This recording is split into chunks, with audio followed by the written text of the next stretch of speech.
আমার পাটা গুঁড়ো হবে। খোদায় পাকের কসম দিয়ে বলছি, উম্মতের অবস্থা ওই ছিল।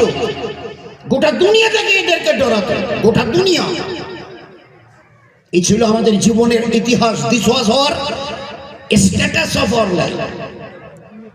এই ছিল আমাদের জীবনের ইতিহাস। We have forget everything. সব আজকের ভুলে গেছি। এতটা দিওয়ানা হয়ে গেছি যে যে দেখে সেই লাঠি মারতেছে। ইমানের যে বলে বলিয়ান হওয়ার কথা ছিল আমাদের কাছে কতটা আছে? আল্লাহকে চেনার মতো কতটা জেনেছি? ইসলামের সবচেয়ে প্রথম কথা ছিল ইমানটাকে বুঝে নাও। ইয়া আইয়ুহাল্লাযিনা আমানুত্তাকুল্লাহ হাক্কা তুকাতিহি। আল্লাহকে চেনো, চেনার মতো করে চেনো, যেভাবে চেনার দরকার। কতটা চিনেছি বলেন না? সাহাবাদের পুরুষরা, মেয়েরা, বাচ্চারা, বাচ্চিরা কতটা চিনেছিল? আল্লাহ ওই জন্য ইমানের মাপ, দুনিয়াতে এমন কোন জিনিস দেখবেন না এই জিনিসটার মাপ নেই।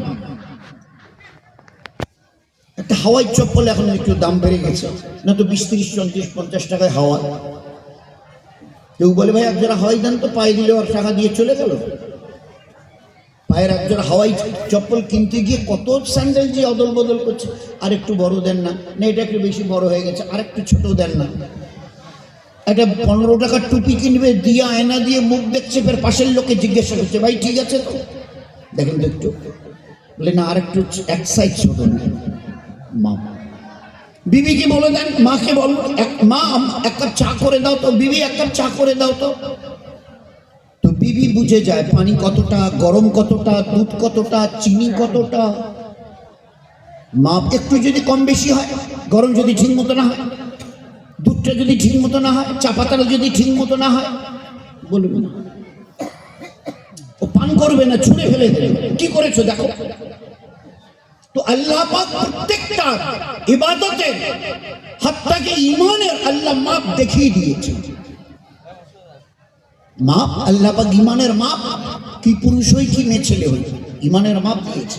আমিনু কামা আমানান নাস, কোরআনে পাকের 2য় পাতার শেষের দিকে এসে, কোরআনে পাকের 2য় পাতার শেষের দিকে, আমিনু কামা আমানান নাস, তোমাদের ঈমান যেন তাদের, তার মানে লক্ষ সাহাবাদের পুরুষ মেয়ে ছেলে, জওয়ান যুবতী, বাচ্চা আর বাচ্চা, এদের ঈমান দেখে নাও। এ হচ্ছে ঈমান। তোমাদের ঈমান যেন তাদের মতো। ওই ঈমান আমার কাছে চলবে।